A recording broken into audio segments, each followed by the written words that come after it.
राधे कृष्णा। क्या आप अपनी किसी गलती की वजह से गिल्टी फील करते हैं? अगर ऐसा है तो आपको क्या करना चाहिए? देखिए, यहाँ पर मैं गलतियों की बात कर रही हूँ, क्राइम की नहीं, क्योंकि क्राइम की सज़ा तो डेफिनेटली होती है और होनी भी चाहिए। तो अगर आप अपनी किसी छोटी मोटी गलती की वजह से गिल्टी फील करते हैं तो आपको इन पॉइंट्स के ऊपर काम करना चाहिए। पॉइंट नंबर 1, आपको खुद को माफ़ कर देना चाहिए।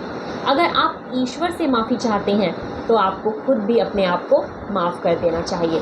आपको खुद को समझाना चाहिए कि इंसान ही हूँ यार, मैं हो गई मुझसे गलती और मुझे अपनी गलती का एहसास भी है और अब मैं अपनी इस गलती को दोबारा कभी रिपीट नहीं करूँगी या नहीं करूँगा। लेकिन अब मैं इस गिल्ट के साथ अपना पूरा जीवन तो नहीं जी सकती ना, इसलिए अब मुझे खुद को माफ़ कर देना चाहिए और अच्छाई और सच्चाई के साथ अपने जीवन में आगे बढ़ना चाहिए।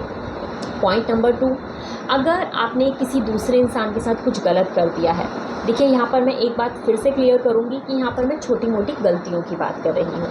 तो अगर आपने किसी दूसरे इंसान के साथ कुछ गलत कर दिया है तो आपको सामने से जाकर के उससे माफ़ी मांग लेनी चाहिए और अगर ऐसा पॉसिबल ना हो तो आपको एनर्जी लेवल पर उससे माफ़ी मांग लेनी चाहिए। ऐसा करके आपको बहुत हल्का फील होगा और आप उस गलती के गिल्ट से भी बाहर आ पाएंगे।